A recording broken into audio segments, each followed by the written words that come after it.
been a while. I know, I'm sorry. Stuff's going on.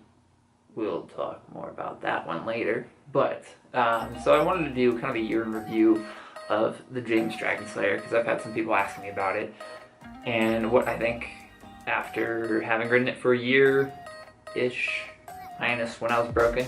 So I got the bike December 2016, and it is now, well, February 2018. Let's start with the bad parts of this bike. So, starting off for one, what you just saw is I have a new rim.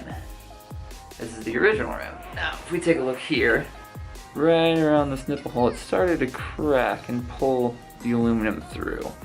So, I contacted WTB and they warrantied, and so I have a brand new rim on there. And they were nice enough even to offer to get the same decal, since it's that was kind of a one-off decal for this bike, and I just said no. I'm a riding rainbow as is, and I should kind of like the stealth black one that's on there now.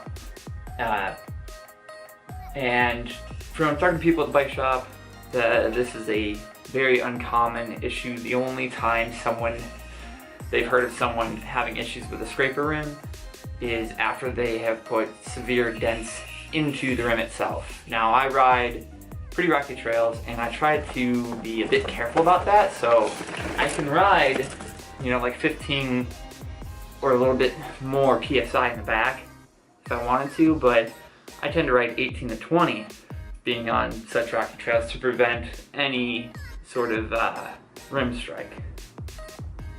So that wasn't necessarily the issue with my rim. Everyone just thinks it was a fluke rim, and WTB was really fast and helpful with that. And so when I got it rebuilt up, I put nipple washers on it. We'll see how that holds. I'm gonna have to get a hard riding season in to really put it through its test now. Other downsides of this bike, I mean, it's steel. So it's not a really light bike for being a hardtail. It's kind of like a mix all around type of bike. It has 120 millimeters in the front, and it's not set up quite like a cross-country bike, so it's not meant to be super fast going uphill, so its weight kind of slows you down a bit, plus you are lugging around some pretty big tires. But I've never found that to be an issue. At least on my local group rides, I tend to be one of the quicker people uphill, but I also kind of trained for that. It just gives me a little extra training. I think, all in all, the bike right now I have sitting at, with tubeless, below 35. Now you take that in consideration with some of the 140 millimeter full suspension bikes that I'm riding with. Most of them, at least, that are aluminum. You know, I'm just about the same weight. So of course, yeah, being in rocky areas, a downside is that it is a hardtail, but that was also something I specifically chose. I didn't want to have to deal with upkeeping a rear shock and rear linkage system. I mean, a nice fork is expensive enough to take care of, so that was by choice. But to be fair, I wouldn't say I'm all that slow compared to, say, the average trail bike that I'm riding with. And all of this comes down to the rider. Would I be faster going downhill if I was on one of those bikes? Probably, if I get used to it. Give it time. But on this bike, I tend to have a lot of fun, and I can keep up with most people. So other bad things are, if you want to take this bike packing, what I would love to see James do is, instead of a bolt chainring here, I'd love to see a spline mounted one. Because with this SLX system, the smallest front chainring you can get on there is a 30. Right now I have a 32. And mind you, I have a 46 in the back, so it's pretty nice. But when you are doing really long climbs, and you hit some particularly steep sections when you're getting well into the double digits of gradients with a fully loaded bike, that's going to be a lot of weight. And I found that, you know, I did manage pretty well with a 32 and only had to walk one section of like a big climb, but mind you, that was on a road, not quite gravel or dirt. It would be nice to have something smaller than this. But to be fair, that's not necessarily a really expensive upgrade to do. That's a consideration if you're looking at this for bike packing. Now let's get to the plus sides of this bike, because I can't really think Of anything? Oh, well, one more thing. Because it's steel, and James doesn't do like a dip painting. Actually, very few companies who do steel do dip paintings. The only ones I know of are Kotick out of the UK.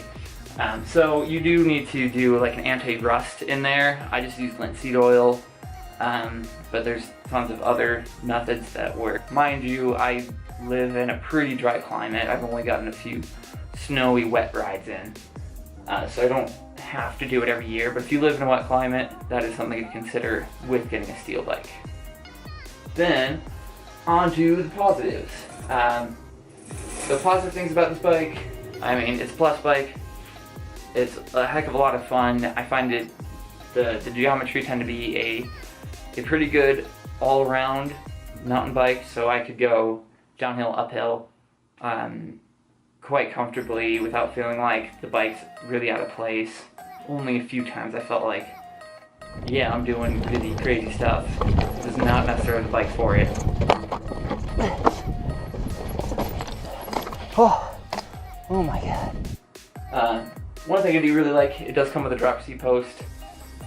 It is a bit interesting that they routed the cable underneath instead of within the front triangle. But the principle of that is just that, you know, if you're bike packing, then you can use all of this real estate here rather than having an arc cut off here. It's not like a huge deal one way or the other, but I do have to put some tape or get a plug for the hole in the back. It doesn't come with one of those. The steel has felt really good. Plus tires, I have absolutely enjoyed, at least for the trails I get to do around here. The WTB trail bosses are perfect.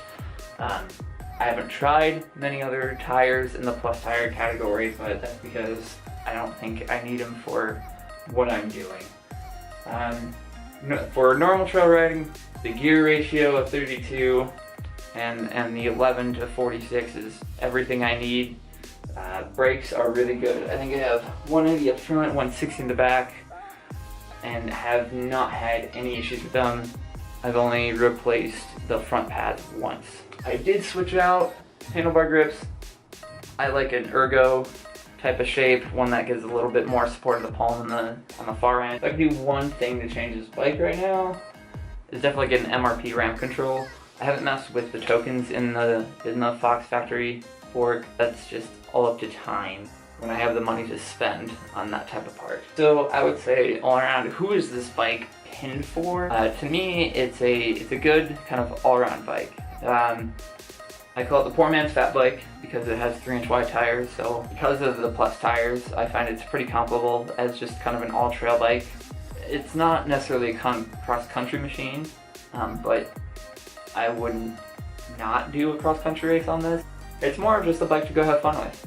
And if you're looking for something that's kind of all mountain and possibly bike packing, this would be a really great bike for you.